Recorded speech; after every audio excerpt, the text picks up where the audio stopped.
One of the things I wanted to share with you today is I get asked all the time, how did you start All That Matters?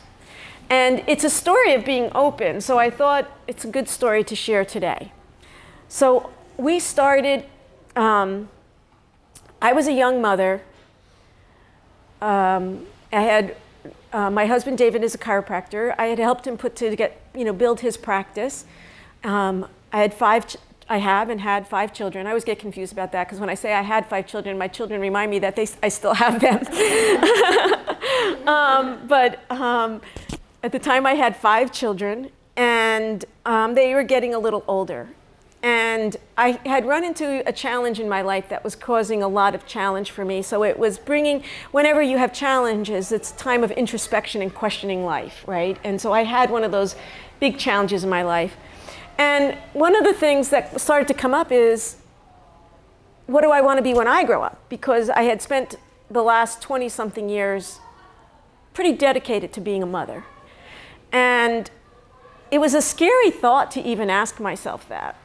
I live on a dirt road, and there's an organic farm here, and the woman who owns the organic farm, Jeannie Wetlofer, she was a hardworking farmer. 7 o'clock in the morning, I'd go out to take my kids to school. She's on her tractor. 7 o'clock at night, I'd come back. She's weeding. She was a very hardworking woman.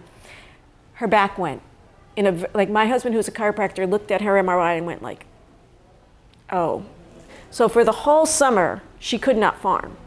So some of us would go over and vacuum her rug or weed some of the garden, but she was, pretty much farming had to be, she was someone who started the New England Organic Farming Association. She's very big in this. But both of us were moms, both of us were yogis, both of us were really into food and healing, both of us were students of the holistic health. And we said, isn't it frustrating? Because I'd be over her house like vacuuming or something, and we were saying like, and she too was saying, well, then what am I going to do? And so I was saying, we both realized how frustrating it is. If we want to go to yoga, we'd have to go to somebody's living room. Because back then there weren't yoga studios. But guess what? There weren't even yoga mats. So this was pre-yoga mats, basically. And and if you want to go to an alternative doctor for your children, you have to go to Foster and go through the woods. And and if you want to go to a workshop, you have to go to Boston. And why is that? And we were like, one day we sat down and we started to write what we imagined. And we went to this bookstore that was for sale. And we said, well, let's buy the bookstore. And then Jeannie said, well, you can't fit yoga in there. I said, we weren't talking about yoga. And then we just kept talking about it. We were like on fire. It's like we didn't know it, but our dharma was blossoming. We were on fire. So this building goes on the market in South Kingston. And Jeannie says, we should go buy this building. It was the rattiest building. There were like holes on the floor because there were barbells being dropped all the time, and they didn't even spell the word gym right. It was just weird place. It wasn't a cool place. And Jeannie says, we should buy this building. Now between the two of us, we had 8 children and no money. So nothing, we had nothing, right? And so I'm like, where are we gonna buy? How are we gonna buy a building? And so we go to talk to and plus I think it's ugly, but Jeannie's good at imagining things. But she's like, no, paint, floor, we can do all this. I was like, okay. So we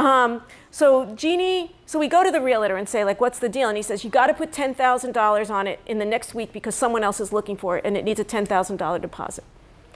Both Jeannie and I looked at each other, we didn't have $10,000. So we were like, okay. And Jeannie's like, I think we can get it. And I was like, but what are we going to do in there? She goes, we're going to open up a yoga studio. I was like, what does a yoga studio look like? Really, there weren't many yoga studios, 22 years. There was only one other one opening the same time as ours. And it's Tom Gillette, who owned this studio before me. He opened a studio in Middletown. And we opened our studios at the same time. So that's an interesting intersection right there. Anyway, I'm not going to make a long story short. I'm going to keep telling my long story. But so what happened was, both Jeannie and I used to go to this healer. And she was an amazing healer, and she was very much into angels, really into angels. My children went to her. This was our healer. And we got a call from her. And she said, Jeannie got the call. I was meditating last night, and Archangel Michael told me that you need $10,000. Is that true? And we said, at that point, we were just dreaming. We didn't think anything was going to happen. We were like, Well, there is. He goes, it's in your, she said, I put it in your mailbox this morning. She gave us a check for $10,000. We went and handed it to them. We put our houses on this building. You know, we had to sign over our houses to these buildings. And we bought the building. And we took 1/8 of the building and turned it into a yoga studio that can fit 14 people. And the rest of the building was rented so that we could afford to do it. And that's when the newspaper guy came and I threw up. But you know, that's how we started All That Matters. And we started All That Matters by being quiet and listening and going with the flow. Like, here's a funny story. We originally, in our building All That Matters, we thought eventually we'd make the upstairs health services, which we still haven't done, but that was our original vision because it had all these different offices. And my husband, who's a chiropractor, said, well, health services can't be upstairs because those people can't walk up those steps. They're deep. And you would need an elevator. And I was like, oh, we can't get an elevator. We can't even get $10,000 together. How are we going to get an elevator, right? Mm-hmm. And one of Jeannie's friends said, I heard you needed an elevator. I just took one out of a hospital. Do you need it? And we ended up not saying yes to that, but it was like, nothing's going to foil this. This has got to happen. And so since then, you know, we grew from a one-room studio, and then the karate studio next to us was so loud. So when you were doing yoga, you'd always hear, yeah, yeah, yeah. And then the yoga teachers got really good at saying, now do your yoga and breathe deeply. Like, it's like in this studio where sometimes you hear these fire stations right there. So, and then finally we couldn't handle the karate studio anymore, so we asked them to leave and they found a place up the street and we took over that space. And then we took over store space, and now that's 7,000 square feet. And then we have a studio in East Greenwich and we have a studio here. And I'm really proud to say that we've been holding space for people to be inspired and to heal for the last 22 years, and I imagine we'll keep doing it because not everyone's healed yet.